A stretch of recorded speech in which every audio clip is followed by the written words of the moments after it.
ये सभी तस्वीर आप लोग ऐसे बस सेफ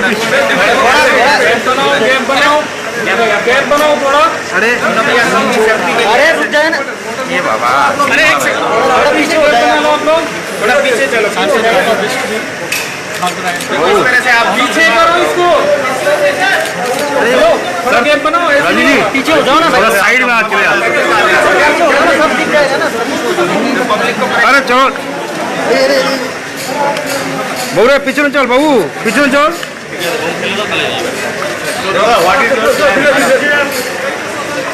सुनाई देगा दादा पूछूं, दादा इतने दिनों के बाद फ्लाइट से जब स्टार्ट हुआ है ऑपरेशन तभी आप वापस आ गए, क्या कहेंगे? जो लोग बोल रहे थे कि नीचे ना आप तो इधर नहीं थे। थोड़ा डिस्टेंस मेंटेन करो। मैं सबको टाइम दूंगा, लेकिन आपकी सुरक्षा और हम सबकी सुरक्षा बहुत इम्पोर्टेंट है, इसलिए आप प्लीज थोड़ा मेंटेन करना, थोड़ा पेशेंस रहना। देखिए जैसा आप बता रहे हो कितने दिन बाद आया, हम सबको पता है कि जो है 25 मार्च से देश भर में लॉकडाउन शुरू हुआ, और एक जिम्मेदार नागरिक होने के नाते मेरा भी एक फर्ज बनता है उस लॉकडाउन का मैं पूरी ईमानदारी से पालन करूँ। उसका पालन किया, और आज जब पहली फ्लाइट जो है बागडोगरा के लिए चली, पहले दिन पहले फ्लाइट में बैठ करके मैं अपने क्षेत्र में आया हूँ। एक बात मैं और भी आपको ये कहना चाहता हूँ, ये समय ऐसा नहीं था कि हम क्षेत्र में घूमें, कैंपेनिंग करें, या लोगों से गले मिले, या लोगों से हाथ मिलाए। ये एक कठिन समय था जिसको हमने अपने घर में रहते हुए, अपने कार्यालय में रहते हुए, अपने जो भी स्थान है वहाँ रहते हुए लोगों की ज़्यादा से ज़्यादा सेवा करें, ये वो क्षण था। और उसको मैंने पूरी ईमानदारी से पिछले 2 महीने से मैं और मेरा कार्यालय, हम दिन में भी अलर्ट रहे, रात भर भी अलर्ट रहे, और जितनी सेवा हो सकती है हमने हमारी जनता की और देश भर के अनेक लोगों की की। और आज पहली बार इस लॉकडाउन के बाद मैं आपके सामने आया हूँ। सबसे पहले तो मैं बधाई देना चाहता हूँ यहाँ का प्रशासन का, पुलिस के लोग जो दिन रात लगे हुए हैं, हमारे जो मीडिया के साथी हैं दिखाते हुए भी सच्चाई को दिखाने के लिए जो कठोरता से आप लगे रहे, आप भी बधाई के पात्र हैं। हमारे जो हेल्थ के वॉरियर हैं, हमारे डॉक्टर हैं, नर्सेस हैं, बहुत सारे जो NGO क्लब संस्थाएं जो दिन रात एक करके लोगों की, गरीब लोगों की सेवा में लगी रही है, मैं उन सबको बधाई देना चाहता हूँ। और ये देखिए कठिन समय है, कोरोना से लड़ते हुए देश को 2 महीने हो गए, और अब धीरे धीरे लॉकडाउन खुल रहा है, लेकिन कोरोना आज खत्म नहीं हो रहा है। कोरोना हमारे जीवन में काफ़ी लंबे समय तक रह सकती है, जब तक इसका कोई इलाज न ढूंढा जाए। तब तक के लिए हम लोगों को डराए भी नहीं। देखिए आज मैं दिल्ली से फ्लाइट पकड़ करके आया हूँ, अभी टेम्परेचर नापा 97 था, इसका मतलब मैं सेफ हूँ। तो डरने की इतनी आवश्यकता भी नहीं है, लेकिन प्रिकॉशन लेने की बहुत आवश्यकता है। पश्चिम बंगाल में छोटी छोटी बातें हैं, सोशल डिस्टेंसिंग का फॉलो करें, हाथ बार बार धोते रहें, और अनावश्यक जो है हम घर से बाहर ना निकले। मुझे लगता है ये 3-4 बातें सबको पता है, अगर उतना फॉलो करेंगे तो हम कोरोना को जरूर हराएंगे। दादा पश्चिम बंगाल में मुख्यमंत्री का रोल को लेकर क्या कहेंगे? जैसे एक तरफ तो कोरोना है, दूसरी तरफ साइक्लोन है, और वर्कर भी है, जो माइग्रेंट वर्कर भी है। देखिए मैं चाहता नहीं था इसका जवाब आज ही दूं, नहीं तो लोगों सब जो है हमारे दोस्तों को लगेगा जो है बागडोगरा उतरते ही राजू जी शुरू हो गए। लेकिन मैं आपको बताना चाहता हूँ, हर मोर्चे पे TMC ममता दीदी फेल है, हर मोर्चे पे। पहला, कोविड-19 को जिस तरह से पूरा देश आज लड़ रहा है, इसका जो गहराई को जो है मापने में पश्चिम बंगाल की सरकार नाकाम रही, और सबसे ज़्यादा डेथ रेट जो है पश्चिम बंगाल की है।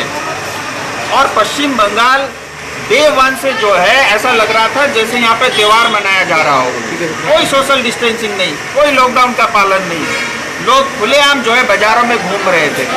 तो कोरोना को रोकने में पूरी तरह फेल हुए। देखिए हम नॉर्थ ईस्ट से लगता हुआ इलाका है हमारा, पूरा नॉर्थ ईस्ट सेफ है मोबाइल टा बनावा ना और हम भी काफ़ी हद तक सेफ रह सकते थे, लेकिन सरकार की लापरवाही के कारण हमारे को जो है आज ये दिन देखना पड़ा है।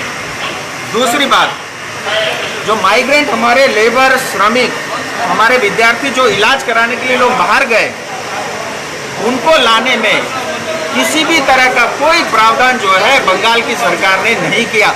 बार बार केंद्र से डंडा पड़ा, तब जाकर के कुछ ट्रेनें अभी आ रही है। अब ये फ्लाइट भी आप देखो सब जगह देश भर में 25 तारीख से चालू हुआ नागरिक की सुविधा के लिए, लेकिन पश्चिम बंगाल ने उसे भी मना कर दिया, तो यहाँ भी फैले। तीसरी बात, जो अल्फान जो तूफान आया, हम सबको पता है, टेलीविजन में हम सब ने भी देखा, आपने भी और हमने भी, कि तूफान पश्चिम बंगाल उड़ीसा में आ रही है। उड़ीसा ने पूरी तैयारी कर ली, लेकिन उसके बावजूद भी पश्चिम बंगाल ने समय रहते इसके लिए जो बचाव के उपाय हो सकते थे वो नहीं किए। और आज मुझे बड़ा दुख के साथ कहना पड़ता है कि भारतीय सेना की आर्मी 350 जो है जवान आज कलकत्ता महानगर इलाके में जो है पेड़ काटने के काम में लगे हुए हैं। आप अंदाजा लगा सकते हैं, आर्मी होनी चाहिए दुर्गम स्थान के लिए जहां यातायात की सुविधा न हो, जहां पहुंचना बहुत कठिन हो।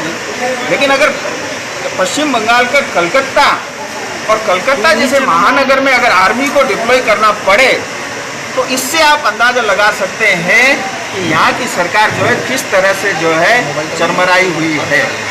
इतना ही नहीं, देखिए प्रधानमंत्री जी को ममता दीदी ने जैसे कहा 24 घंटे के अंदर में वो खुद आए, उन्होंने इलाके का भ्रमण किया और तुरंत जो है 1000 करोड़ का जो है योगदान एडवांस के रूप में आने वाले समय में भी मिलेगा और एडवांस के रूप में पश्चिम बंगाल सरकार को दिया। मुझे लगता है मोदी जी ने अपना एक बड़ा दिल दिखाया है। दादा क्या चाहेंगे आप लोग, ममता जी ओवरऑल क्या कहेंगे?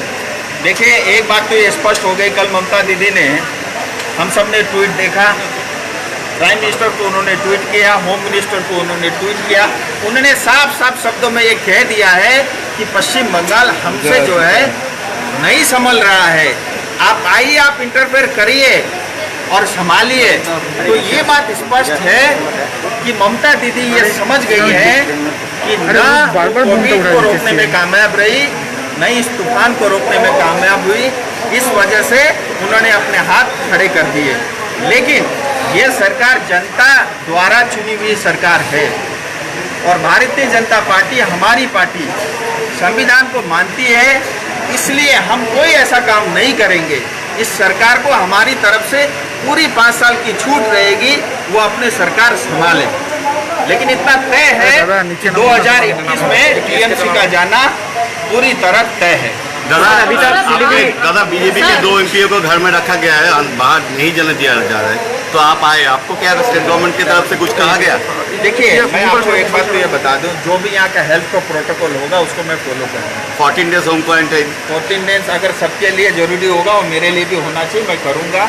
कुछ दिन सिलीगुड़ी रहूँगा, कुछ दिन दार्जिलिंग अपने घर पे रहूँगा, पहली बात। दूसरी बात, देखिए, ऐसे कठिन समय में जब जनप्रतिनिधि अपने लोगों से नहीं मिल पाता है, मुझे लगता है टीएमसी सरकार उन प्रतिनिधि के साथ जो है क्राइम कर रही है। और मैं पार्टिकुलरली दार्जिलिंग की बात करूं, हिल्स की बात करूं, दार्जिलिंग कॉरपोरेशन के लिए हमारा दुर्भाग्य है कि यहाँ जो जनप्रतिनिधि यानी जनता से चुने हुए लोग नहीं, जिसको ममता दीदी बिठाती है, उसके द्वारा जो है यहाँ शासन चलाया जाता है। मुझे लगता है ये लोगों के साथ अन्याय है। सर, जब आप दिल्ली में थे और सिलीगुड़ी में आपका जगह जगह पे पोस्टर लगा हुआ था जहाँ वो लिखा गया था कि आप मिसिंग हो, तो इस पर आप क्या कहना चाहिए? देखिए, ये नौटंकी है टीएमसी की, और उनको ये बात तो स्पष्ट है कि उनको भाजपा से भय है। और मैं तो उनसे प्रश्न पूछता हूँ, मैं तो दिल्ली में रह के अपनी सेवा दे रहा था, यहीं पे हमारे 3 सांसद हैं और बिल्कुल बगल में हमारे जलपाईगुड़ी के सांसद और अलीपुरद्वार के जॉन बालाजी, वो तो अपने घर पे ही थे, फिर आपने उनको निकलने नहीं दिया। तो ये प्रश्न तो उनसे पूछना चाहिए। सो ये इनको सिर्फ पॉलिटिक्स आता है। देखिए, जितनी खामियां हैं वो सब उजागर हो चुकी है और इनको सिर्फ पॉलिटिक्स करना आता है। मैं अगर ये ईमानदारी से जनता की सेवा करते तो आज देखिए, आज हमारे लिए बड़ा दुख का विषय ये है कि पूरे नॉर्थ बंगाल के अंदर में एक भी सरकारी अस्पताल नहीं है जहां हम कोरोना पेशेंट की इलाज कर सके। ऐसी अवस्था क्यों है? क्या हम आज तक जो है कोविड का ही इंतजार कर रहे थे? साधारण तौर पे भी ये जनता बीमार होती है, उसके लिए आज तक हमने कुछ किया ही नहीं। तो ये बात स्पष्ट होती है कि इनको सिर्फ जो है पॉलिटिक्स में रहते हुए पैसा कमाना है, इसके अलावा इनका और कोई भी उद्देश्य नहीं है। सर आपका आगे का प्लान क्या है?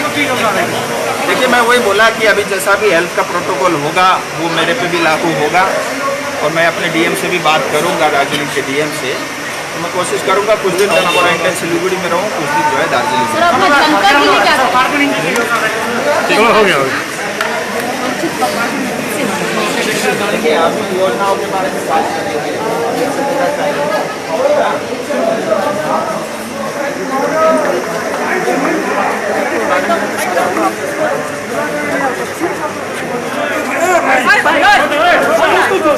सोशल डिस्टेंस थोड़ा ये फॉलो देख पा रहे हैं, जितने भी दर्शक दादा बीमार हो जाओ। थोड़ा साइड दीजिए, फोटो ले लीजिए, हम चला जाएंगे।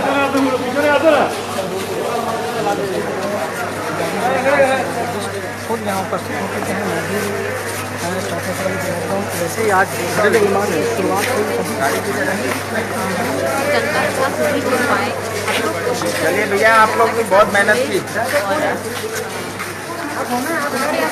जनता की जितनी भी जो समस्या है वो कोशिश करेंगे।